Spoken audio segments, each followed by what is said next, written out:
Saya nak balik pada negara kita, kemerdekaan.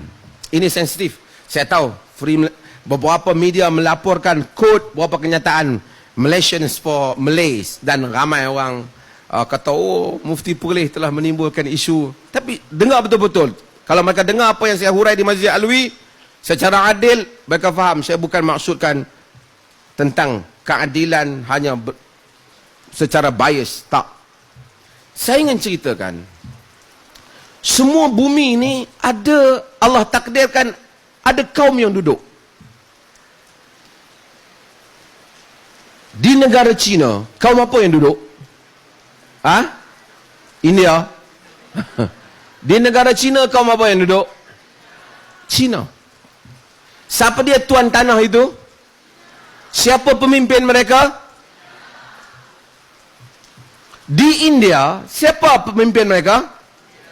Tanah itu untuk siapa? Di Amerika, Amerika sepatutnya bukan dia punya, itu wali punya, dia curi 200 tahun dia pun dia claim white, dan dia perjuangkan white supremacy, ketuanan orang putih.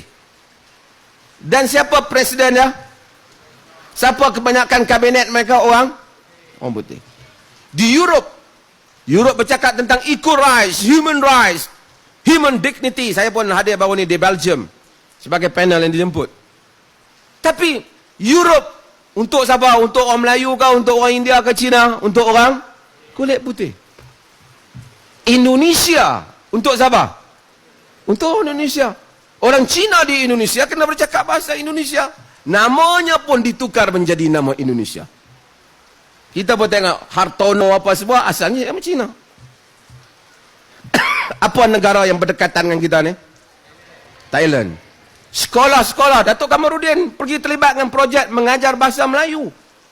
Anak-anak orang Melayu selatan Thailand, wilayah Andaman, sudah tidak dapat bercakap bahasa Melayu. Saya tidak blame the government. I never blame the government. That is their country. Itu negara mereka.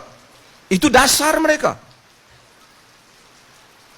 Dia tak, bahkan nama pun kena tukar jadi nama macam Siam. Nama kalau kita tanya nama Islam, aku disebut Yusuf. Bila nama Siam bunyi macam lain sikit. Macam mana Datuk Kamarudin? Okey, semua orang ada tanah dia. Tanah Melayu untuk siapa?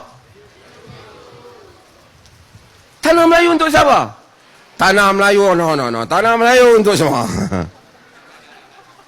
Adilkah ini? Saya bukan kata tanah orang lain tak boleh hidup di sini, tetapi mestilah menghormati tuan tanah ini.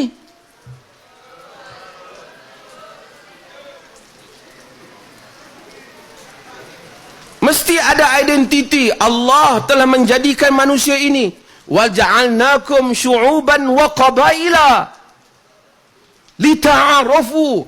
Semua orang ada, orang Melayu pakai baju Melayu. Tak salah nak pakai baju India pun. Tapi itu, bila kata baju kebangsaan, baju apa? Baju Melayu. Adakah itu berarti telah menghina kaum lain? Tak. You pergi ke Europe, ada cara dia. You pergi ke Thailand, ada cara dia. You tadang tanah Melayu, ada cara dia. Tapi kalau tanah Melayu nak belajar Jawi, 3 muka surat pun kontroversi, 6 muka surat pun macam nak berperang. Adakah ini berarti menghormati tuan tanah? Saya kata keadilan untuk semua. Semua rakyat di sisi undang-undang. Equality, equal rights. Ada hak yang sama di hadapan undang-undang. Keadilan, justice is for all. Keadilan untuk semua. Tetapi sesuatu tanah mesti mempunyai identitinya. Identiti yang dominan bagi tanah Melayu, agamanya ialah Islam. Adat istiadatnya ialah adat istiadat India. Adat istiadat Melayu. Bukan perkauman, itu adalah realiti. Kalau di India, oh ya, di India orang Islam tak boleh sembelih lembu. Dibunuh. Dipukul sehingga mati dan mahkamah mereka melepaskannya. Dia kata, ini bahkan Hindu nasionalis di India, khususnya Parti Modi, mau nak jadikan India mesti identitinya Hindu. Tak boleh disebut selain daripada Tuhan Hindu di khalayak ramai. Lembu walaupun banyak tak disembelih.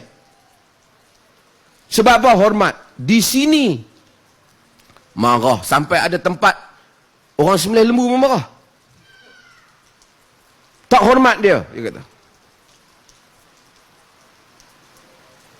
Banyak kenyataan-kenyataan yang dibuat oleh mereka sensitif pada orang Melayu. Melayu pendatang, orang Melayu sensitif tak? Tapi tak ada siapa halau mereka balik. Adalah satu kenyataan Dr. Zakir Naik, mungkin kurang tepat ke apa, nak halau balik.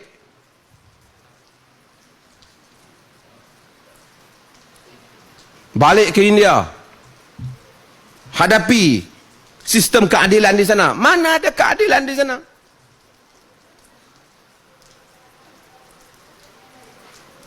Bukan saya kata, Perdana Menteri Malaysia pun kata tak adil. Kalau dia dah balik, dia dibunuh. Saya bukan bercakap isu perkauman. Ini ada realiti. Nabi menyebut al-a'immatu min Quraisy. Pemimpin-pemimpin itu daripada Quraisy. Ulama bincang, bagaimana Nabi sebut pemimpin daripada Quraisy, sedangkan Islam bersifat tidak perkauman. Nabi kata, as-sam'u wa ta'ah. Wa in ta'ammara alaikum abdun habasyiyun, kamu taat dan dengar walaupun yang memerintah kamu hamba Habsyi, kulit hitam, rambut dia macam dengan apa? Macam dengan zabib tu apa? Macam kismis tu. Taat ke dia, Nabi kata kalau dia pemimpin. Sekiranya dia berhukum dengan hukuman yang adil. Tapi kenapa Nabi kata a'immatu min Quraisy, pemimpin di kalangan Quraisy? Ibnu Khaldun dia menyatakan sebab kerana Quraisy itu salabatul Quraisy. Kerana Quraisy itu pemegang kekuatan. Bila sebut kepimpinan, dia orang yang dominan. Nak tanya, di tanah Melayu ni siapa yang dominan? Betul tak ni? Saya tidak perkauman, tapi ia realiti. Tetapi apabila kita ingin membentuk sebuah negara, yang semua orang tak boleh cakap tentang kita nak terapkan unsur, bukan agama, tulisan Jawi, unsur-unsur nilai-nilai warisan, semua yang lain marah. Kalau mereka, saya tengok ada orang yang hina angkatan tentera dan kata tentera makan tidur patutnya pergi kerja di mana, di ladang. Sensitif tak? Tidak ada seorang pun di kalangan menteri yang 4 tu, yang bising tu, mempertikaikan kenyataan ini. Don't worry, Datuk Kamarudin tak kata dalam majlis, saya yang kata. Saya tahu nanti dia kata, oh di Kuib mufti kali hantam kerajaan. Yes, saya hantam.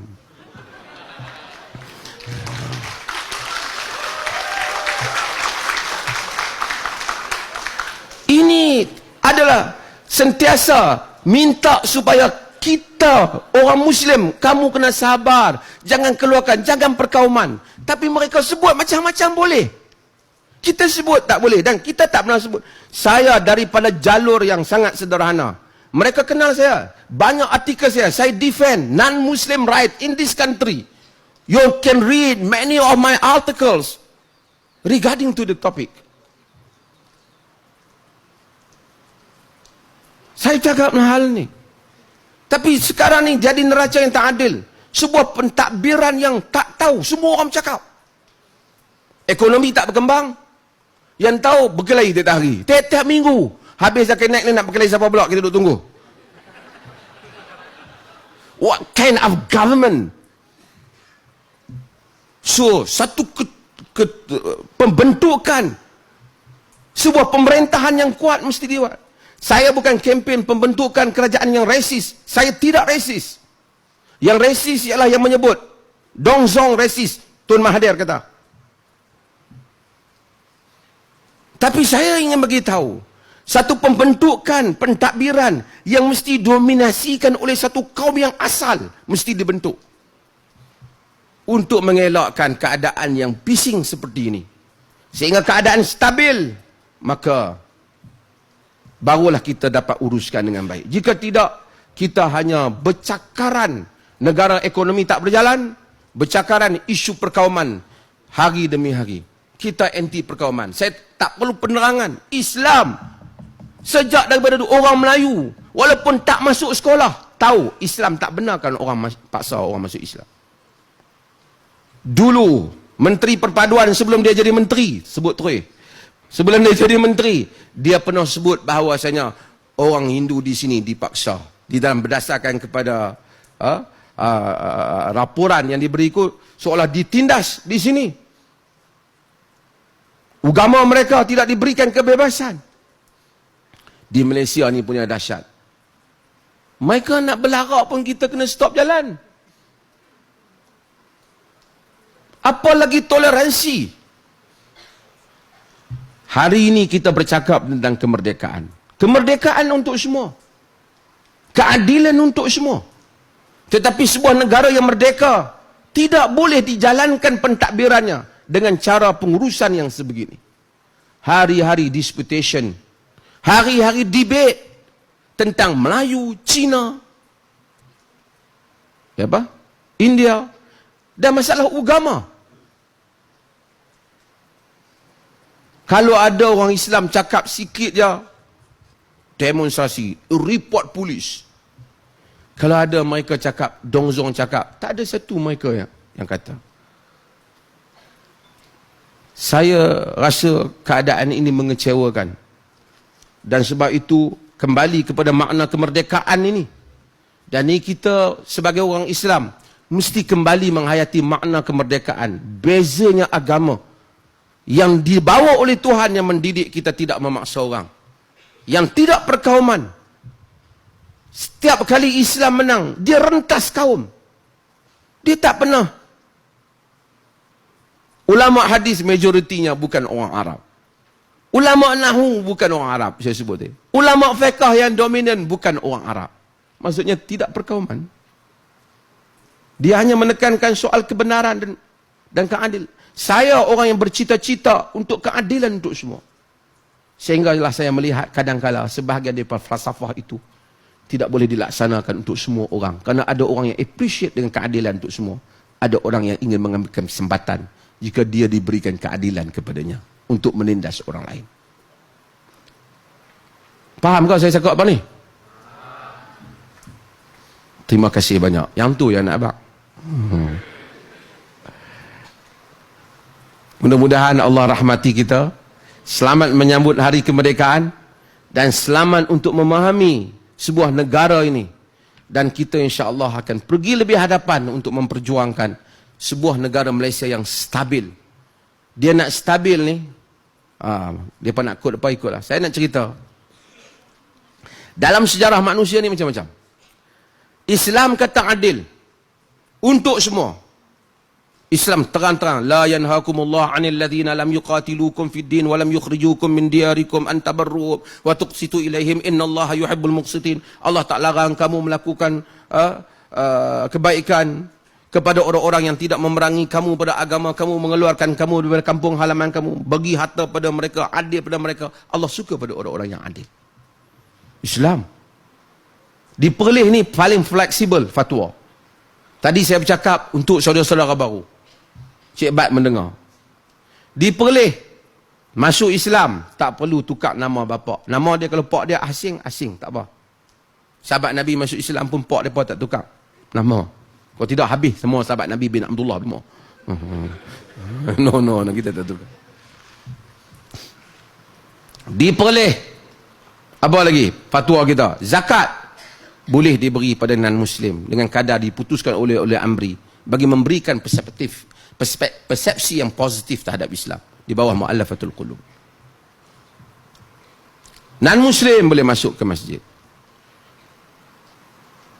Daging korban baru ni. Kita punya pandangan non-Muslim pun boleh makan. Kalau dia datang dalam majlis, ada non-Muslim makan daging korban, kita ambil mazhab yang kata boleh makan. Perlis ni bukan tak ada mazhab, tetapi meluaskan pegangan mazhab. Tidak terikat dengan satu. Kalau kita kata ni tak ada mazhab, mungkin bukan mazhab Syafi'i, kita akan ambil dalam Hanafi, Maliki, kita akan ambil dalam Hambali. Mungkin kita tak perlu fatwa tu, tapi orang yang baru masuk Islam, dia balik ke rumah, mungkin dia ataupun dia buat akikah anak dia, mak dia bukan Islam hari. Mak dia nak makan, mak jangan makan. Ni daging akikah, mak kafir. Oh kacau. Betul dalam mazhab Syafi'i tak boleh, tapi ada pandangan mazhab lain yang diambil. Hatta Saudi yang tak ada agama lain pun fatwa mereka akikah korban non muslim boleh makan. Kita luas. Sebab itu di Perlis ni tengok kadang-kadang orang beratok dapat zakat, ada juga non muslim. Maksudnya betapa luas kita. So dia jangan accuse kita kata racist. Never. Kita tidak racist. Agama kita untuk semua. Bahkan amalan-amalan agama kita untuk semua. Non-Muslim pernah ada. Hatta ahli parlimen DAP pernah berforum dengan saya dalam masjid. Dineri boleh. Kita bukan racist. Tetapi kita ingin bagi tahu negara tidak boleh dipimpin oleh pihak yang mana dia nak menang saja. Apatah lagi dia minoriti. Sehingga dia tak boleh disentuh, orang lain kalau sentuh perkauman dan sumpah. Saya nak cerita, bukan saya sokong. Saddam Hussein, kita pun tak suka Saddam Hussein kerana dia punya kekejaman. Tetapi hanya kerana Saddam Hussein punya sikap sah, Iraq tidak berpecah pada zaman itu. Kerana kadang-kala tempat yang banyak gangster, kena gangster juga jadi kepala dia. Kepala gangster. Iraq dalam sejarahnya, Hajjaj bin Yusuf As-Saqafi, kita kritik dia. Banyak tindakan dia, tetapi dia berjaya menyatukan Iraq kerana ketegasannya. Bila negara yang banyak kepala samsing macam negara kita sekarang ni, nampaknya perlu satu orang yang kepala juga, yang dominan, yang mesti menguruskan negara ini. Dan kita akan cari calon tu.